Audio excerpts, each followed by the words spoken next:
हरे कृष्ण। कल गुरुवार के दिन वरोथनी एकादशी है, पर हम आपको कथा आज ही बता देते हैं ताकि आप आज कथा सुन के कल उस पे अमल कर सके। तो आइए वरोथनी एकादशी की कथा हम आज ही सुन लेते हैं। एकादशी कल है, गुरुवार के दिन। युधिष्ठिर महाराज ने भगवान श्री कृष्ण से पूछा, हे वासुदेव, कि इस वैशाख मास के कृष्ण पक्ष की एकादशी की महिमा क्या है और ये किस नाम से प्रसिद्ध है। भगवान श्री कृष्ण ने कहा, हे युधिष्ठिर महाराज, ये जो एकादशी यानी जो कल है, गुरुवार के दिन एकादशी, ये एकादशी वरोथनी नाम से प्रसिद्ध है, इस लोक में भी परलोक में भी। ये पापों को नाश करने वाली एकादशी है और इस एकादशी के व्रत पालन से बड़े बड़े राजा महाराजाओं को स्वर्ग की प्राप्ति हुई है। आगे भगवान श्री कृष्ण ने बताया कि अन्नदान बहुत बड़ा दान है। जल दान, भूमि दान, तिल दान, उससे भी बड़ा कन्यादान, विद्यादान, अनेकों दान हैं।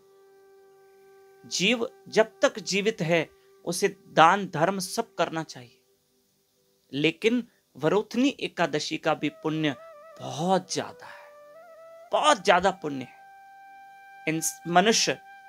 ये मनुष्य शरीर पाकर, हम मनुष्य है ना, हम मनुष्य शरीर पाकर अच्छे कर्म, दान, पुण्य, सेवा, भजन, कीर्तन, एकादशी का व्रत, ये हम सबों को करना चाहिए।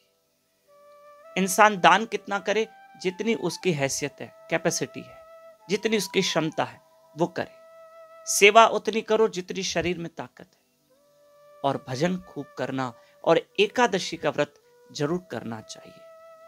और आगे लिखा है कि दशमी के दिन, जैसे आज दशमी है क्योंकि कल एकादशी है, दशमी के दिन हमें बहुत सारी चीजें, जैसे मान लो कोई तंबाकू खाता है, कोई पान खाता है, ये सब छोड़ देना है, ये सब छोड़ देना है। और दशमी के दिन ही हमें हिंसा, झगड़ा, झूठ बोलना, ऐसी चीजों का भी हमको त्याग कर देना चाहिए। इन चीजों का हमें त्याग करना चाहिए।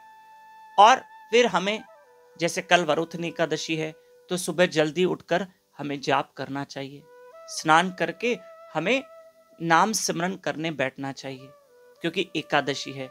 और सुबह उठकर हमें संकल्प करना है कि आज के दिन मैं कोई अन्न नहीं खाऊंगा और अन्न और दालों का मैं त्याग कर रहा हूं या त्याग कर रही हूं, और मैं फलाहार ग्रहण कर सकता हूं। ये हम एक संकल्प लेंगे। आप जैसे फलाहार ग्रहण करते हैं तो आप एक संकल्प ले सकते हैं कि बस मैं आज अन्न का त्याग करूंगा और मैं फलाहार ग्रहण करूंगा। उसके बाद मैं खूब भजन करूंगा, भगवत गीता, भागवत पुराण का पाठ करूंगा। रात्रि में हमें खूब भजन करना चाहिए। और एकादशी में रात्रि में जागरण करने का महत्व है, अर्थात कुछ घंटे जागकर हमें भजन कीर्तन करना चाहिए। ये जो वरोथनी एकादशी की महिमा है, ये भविष्योत्तर पुराण में महिमा लिखी हुई है प्रिय बंधुओं। और तो और याद ध्यान से सुनिएगा, जो आज की एकादशी की कथा सुनते पढ़ते हैं उनको 1000 गौदान का फल मिलता है। कुल मिला के यही है कि हमें एकादशी का व्रत करना चाहिए और भजन, कथा, कीर्तन, नाम सिमरन, अच्छे कर्म करने चाहिए, बुराई से बचना चाहिए, निंदा चुगली से बचना चाहिए। आपको बता दूं कि कल सुबह आप हमारे साथ जरूर उठना। सुबह कितने बजे? 4:30 से 5:30 बजे। एकादशी के दिन कम से कम हम जल्दी उठें। मेरे साथ सुबह अर्ली मॉर्निंग ब्रह्म मुहूर्त में उठकर मेरे साथ जप करें, हरि कथा सुने, लाइव रहें YouTube चैनल दामोदर दास पे। हरे कृष्ण।